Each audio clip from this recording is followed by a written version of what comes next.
67 की गरिमा बहुत बड़ी गरिमा है और इसका महत्व और इसकी गंभीरता बहुत ज्यादा है कि कोई बिजनेस बीच में जो हो ही नहीं सकता है।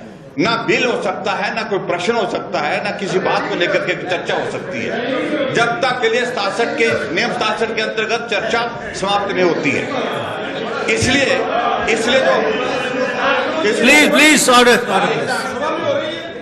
इसलिए मेरा निवेदन है कि अभी जो बिल जो है यहाँ पर इंट्रोड्यूस किया गया है उसको आप वापिस लें और जब डिस्कशन होगा उसके बाद उसको दोबारा से नए सिरे से री इंट्रोड्यूस करें और उसके बाद फिर उसको चर्चा और पारण की प्रक्रिया आगे होगी। फिलहाल नियमों के विरुद्ध है, इसलिए हम आपसे निवेदन करते हैं कि इसको विड्रॉ करना चाहिए जो आपने यहाँ पे इंट्रोड्यूस किया।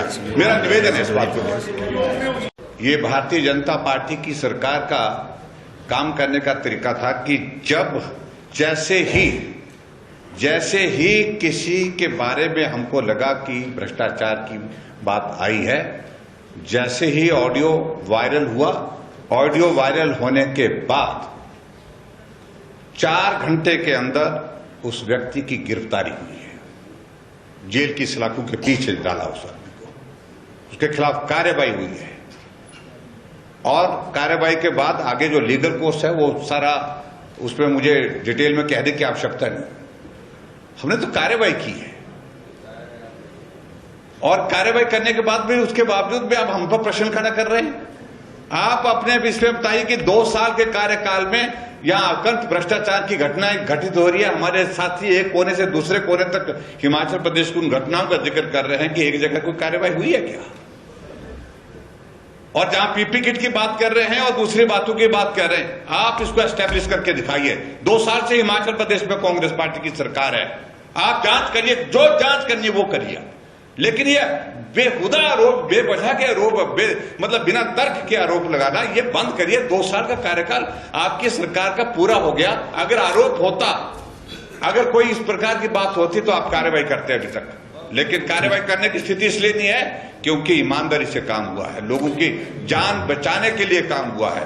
अगर उस संकट की घड़ी में हमने जो भी फैसले लिए हैं, जो जनहित में लिए हैं, लोगों की जिंदगी को बचाने के लिए लिए हैं, और भ्रष्टाचार कहीं अगर आपको ऐसा लगता है आप कार्रवाई करिए, कौन रोक रहा है?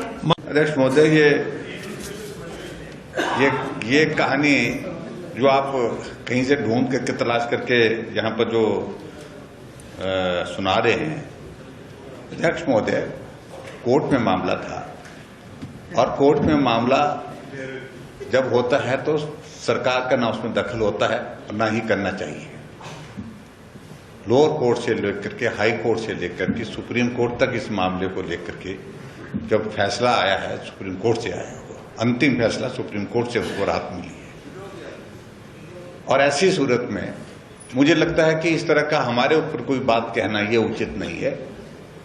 कोई भी व्यक्ति जिसके ऊपर कोई आरोप है किसी मामले को लेकर के और उसके बाद उसकी इन्वेस्टिगेशन के बाद उसके बाद फिर जो कोर्ट की जो न्यायिक प्रक्रिया है, उस न्यायिक प्रक्रिया के माध्यम से अगर वो जो है वो होकर के दोष मुक्त होता है तो मुझे लगता है कि उस सारी चीज को लेकर के इस तरह से आरोप लगाने का कोई विषय नहीं बनता है। और सुप्रीम कोर्ट तक लड़े हैं, सुप्रीम कोर्ट से उनकी फेवर में केस हुआ है और ये हकीकत है।